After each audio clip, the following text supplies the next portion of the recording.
ચતુર વેત્યો અને 6 ભાઈ સાથેની ઘટના। 7 ભાઈ હતા, એમાં સૌથી નાનો વેત્યો। એમના બાપાએ મોટા 6 ભાઈઓને એક એક ભેંસ અને વેત્યાને પાડો આપ્યો।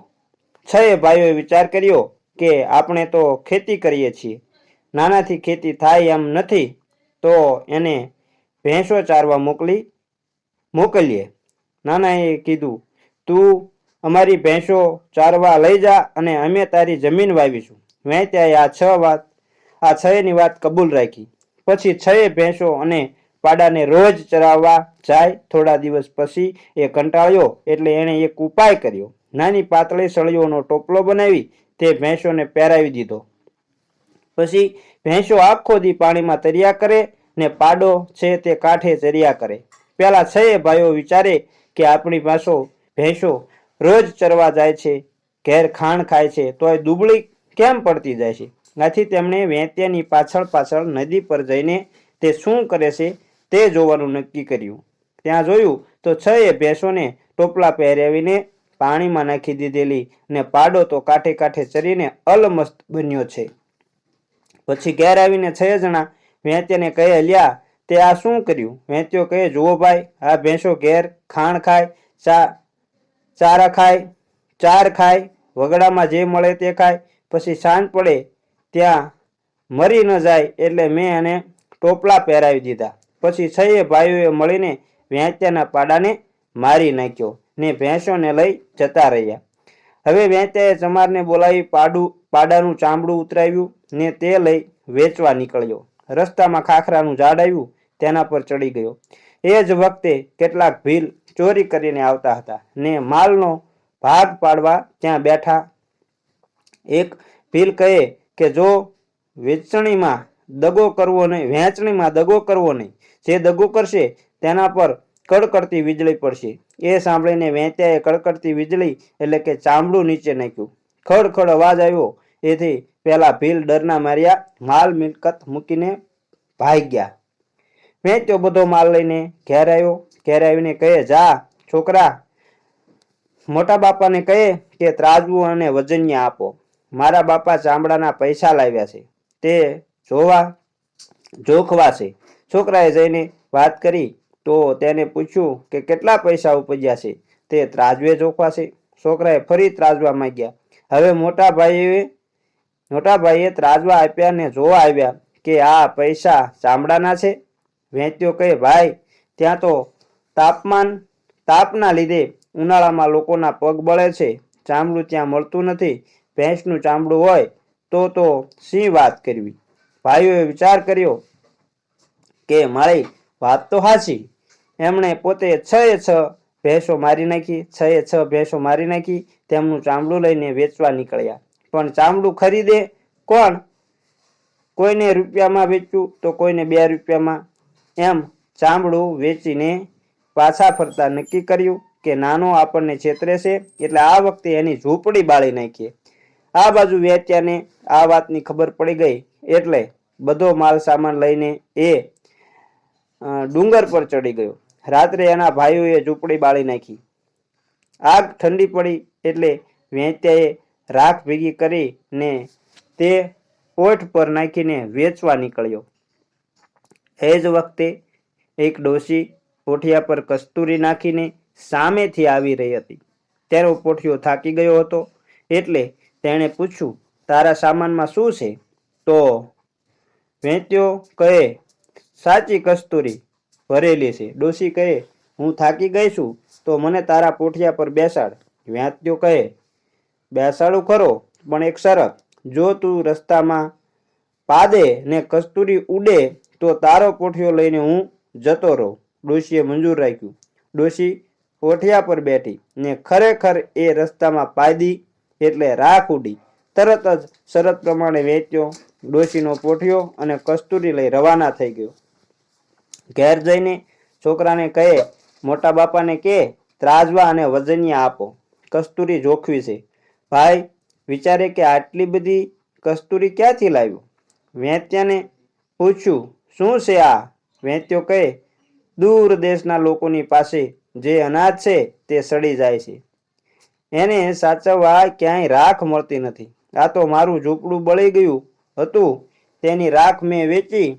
તમારે તો બંગલા છે, તેની રાખ લઈ જાઓ તો રૂપિયા જ રૂપિયા થાય એના. પછી છએ ભાઈઓએ પોતાના બંગલા બાળી નાખ્યા. તેમની સ્ત્રીઓ ઘણી ના પાડી તો પણ હવે એ કેટલાક ઠગે ના પડી તો પણ હવે કેટલાક ઠગે વેત્યાને ઠગવાનો વિચાર કર્યો. વેત્યાને પણ લાગ્યું કે ઠગો મને ઠગવા વગર રહેવાના નથી. તેને એક ઉપાય કર્યો. જંગલમાં જઈને 2 સસલા લઈ આવ્યો. એક સસલું ઘરમાં બાંધ્યું, એક બહારના બારણે ઠગ આવ્યો એટલે વેત્યાએ એમને આવકાર્યા ને આવો મામા એમ કીધું. મામા કીધા એટલે ઠગાય નહીં. બીજે દિવસે વેત્યો એની પત્નીને કહે, એક સસલાને લઈને હું જાઉં છું, બીજું સસલું તું ઘરમાં રાખજે અને રાત પડે એટલે ખાટલા પથારીને બધા માટે સુવાની તૈયારી કરજે.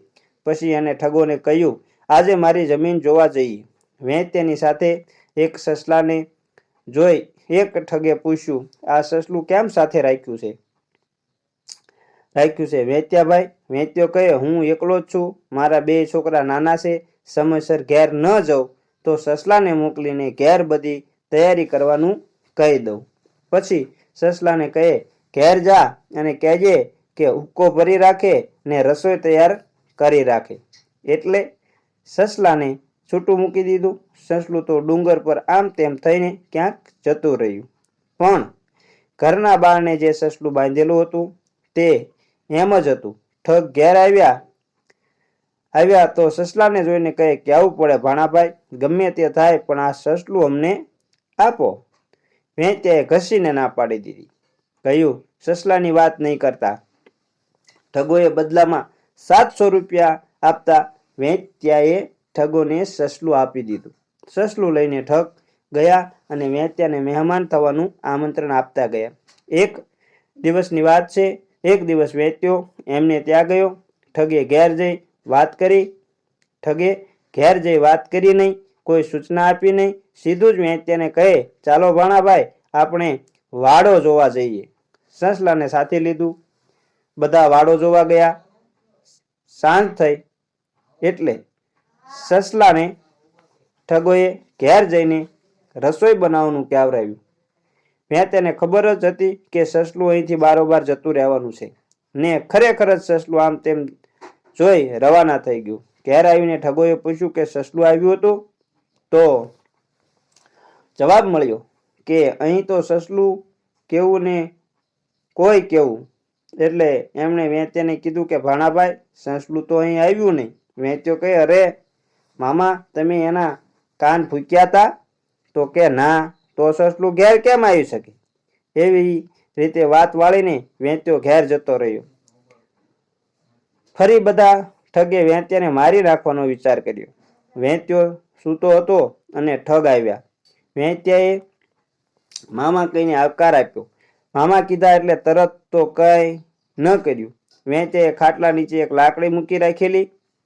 પોતાની બૈરીને સમજાવી દીધેલી કે 2-4 લાત મારું તો મરી જાય તેમ પડી જવાનું ને આ લાકડી લઈને 1, 2, 3 બોલું એટલે જીવતું થવાનું. ઠગને કહે, ચાલો વાડામાં જઈએ. વાડો જોઈને ઘેર આવ્યા પછી પત્નીને હુકમ કરતા કહે, પાણી ઊનું કર્યું છે? બૈરી કહે, રોજ તમારે તો મહેમાન આવીને ઊભા હોય તે હું કાંઈ કામ કરવા નવરી છું? મારાથી કોઈ કામ નહીં થાય. એટલે વેત્યાએ તેને 2-4 લાતો મારી. ઠગને લાગ્યું કે બૈરી મરી ગઈ એટલે એ ગભરાઈને બહાર નીકળી ગયા. વેત્યો કહે, મામા ગભરાવ નહીં, આને તો હું રોજ મારી નાખું છું ને રોજ જીવતી કરું છું. પછી તાકામાંથી લાકડી લઈને 1, 2, 3 બોલ્યો એટલામાં તો તેની બૈરી આળસ મરડીને બેઠી થઈ ગઈ. ઠગ કહે, આ ખરું ભાણાભાઈ, આ લાકડી અમને આપી દો. વેત્યો કહે, લાકડીની વાત કરવાની નહીં, મારે રોજ મારી બૈરીને મારવી પડે છે ને આ જ લાકડીથી એને જીવતી કરું છું. આ જ લાકડી એને જીવતી કરે છે. છેવટે વેત્યાએ 700 રૂપિયામાં લાકડી વેત્યાને વેંત્યાએ આપી દીધી. લાકડી લઈને ભાણાભાઈને ઘેર આવવાનું આમંત્રણ આપીને ઠગ ઘેર આવ્યા. થોડા દિવસ પછી વેંત્યો ઠગના ઘેરે ગયો. રાતે બધા સાથે વાડો જોવા ગયા. ત્યાંથી ઘેર પાછા આવ્યા. આવીને જુએ તો બધાએ પોતાની પત્નીઓને મારી નાખેલી. તેમના શબ ત્યાં પડ્યા હતા. વેંત્યાને તો ખબર જ હતી કે હવે આ 7 જણા રાંડ્યા છે. પેલો ઠગ કહે, ચિંતા કરવાની જરૂર નથી, હમણાં લાકડીથી જીવતી કરી દઈએ. બીજો 1, 2, 3 બોલ્યો, પણ કાંઈ સબ હલ્યું નહીં. ત્રીજો કહે, લાવ મારી પાસે, તને કાંઈ આવડતું નથી. તેણે પ્રયત્ન કર્યો પણ કોઈ ઊભું થયું નહીં. ભાણાભાઈને પૂછ્યું, કેમ કોઈ જીવતું થતું નથી? ભાણાભાઈ કહે, તમે લાકડી ક્યાં મૂકી હતી? તો કહે, અહીં નીચે. એટલે વેંત્યો કહે, એમ ન મુકાય, મેં તમારા દેખતા તાકામાંથી કાઢી હતી. તમે ધૂપ પણ નહીં કર્યો હોય, એટલે હવે તમે રાંડ્યા. તમારી પત્નીઓ મરી ગઈ. આ સાંભળીને બધા ઠગને ગુસ્સો આવ્યો. વેંત્યાને ઊંઘતો જ બાંધી દેવાનું નક્કી કર્યું. વેંત્યો ઊંઘતો હતો ત્યાં જઈને તેને ખાટલા સાથે બાંધી દીધો. હવે વાવમાં નાખી દઈએ તો જિંદગીમાં ક્યારેય પાછો ન આવે, અને પછી એની બધી માલ મિલકત આપણે લઈ લઈએ. આમ વિચારી વેંત્યાને જંગલમાં લઈ ગયા. ખાટલા સાથે બાંધેલો એટલે હલી ચલી શકાય નહીં. ઓછા વજનથી ખાટલો વાવમાં ડૂબે નહીં, એટલે વજન વધારવા ખાટલા સાથે પથ્થર બાંધવાનું નક્કી કર્યું ને એ માટે મોટા મોટા પથ્થર ગોતવા ગયા. ખાટલો ત્યાં ને ત્યાં એક બાજુ પર મૂક્યો. એટલામાં દૂરથી એક રબારી 300-400 સાંઢો લઈને આવતો દેખાયો. એને જોઈને વેંત્યાએ રડવાનું ચાલુ કર્યું ને બબડવા માંડ્યો, મારે નથી પરણવું, મારે પરણવું નથી, તોય મારા ભાઈઓ મને પરણાવે છે. હું જેટલી વાર પરણ્યો એટલી વાર મારી બૈરી મરી ગઈ. રબારીએ આ વાત સાંભળી તેણે પૂછ્યું, શું થયું છે ભાઈ? વેંત્યો કહે, મારા ભાઈઓએ મને 7 વાર પરણાવ્યો, પણ એકય વાર મારી બૈરી જીવતી રહી નથી. ફરી વખત મને પરણાવે છે, મારે શું કરવું? રબારીએ આમ તેમ જોયું, પછી કહે, અહીં તો કોઈ દેખાતું નથી. વેંત્યો કહે, મારા ભાઈઓ કન્યા શોધવા ગયા છે. હું નાસી ન જાઉં એટલે મને બાંધી દીધો છે. રબારી કહે, હું વાંઢો છું. વેંત્યો કહે, જો તારે પરણવું હોય તો મને છોડ, હમણાં એ બધા આવી જશે. પછી એ કહે એમ તારે કરવાનું, કાંઈ બોલવાનું નહીં. રબારીને તો આ જ જોઈતું હતું. તેણે વેંત્યાને છોડ્યો. વેંત્યાએ રબારીને ખાટલા સાથે બાંધી દીધો ને બધી હાંડો લઈને નીકળી ગયો. થોડી વારમાં પેલા ભાઈઓ આવ્યા ને કાંઈ પણ જોયા વિના ખાટલાના પાયે પથ્થર બાંધીને ખાટલો વાવમાં નાખી દીધો. ઘેર જઈને જુએ છે તો વેંત્યો બેઠો બેઠો હુક્કો પીવે છે, એટલે કે હુક્કો ગગડાવે છે. સાથે ફેંકારતી સાંઢોય બેઠી છે. બધા ભાઈઓ વિચારે છે, આને વાવમાં નાખ્યો તોય અહીં હાંડો લઈને કેવી રીતે બેઠો? તેમણે વેંત્યાને આ અંગે પૂછ્યું. વેંત્યો કહે, શું વાત કરું મામા, નાખ્યો ને વાવની વચમાં કેમ ન નાખ્યો? હું તો આટલી જ સાંઢો લાવી શક્યો છું, હજી બીજી તો કેટલી ત્યાં છે. બધા કહે, વેંત્યા અમારે સાંઢો લાવી છે. વેંત્યો કહે, ચાલો ઘંટીના પડ લાવો. બધા પોતપોતાના ઘરેથી ઘંટીના પડ લાવ્યા ને ઊભા રહ્યા. વેંત્યાએ વિચાર્યું કે જો એક પછી એક વાવમાં પડશે તો એક બહાર નહીં નીકળે, ત્યાં સુધી બીજો અંદર નહીં પડે. માટે તેણે 7ને એક સાથે ઊભા રાખી ઘંટીઓના પડ બરાબર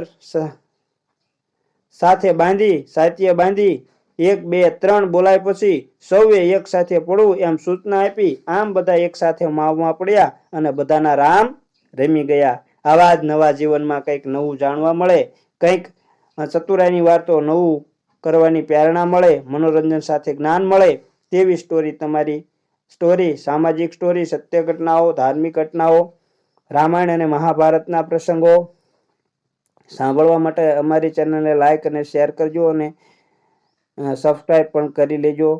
તો મિત્રો, અને અમારી ચેનલને હાઈપ કરવાનું ભૂલશો નહીં. મિત્રો આભાર. જય માતાજી.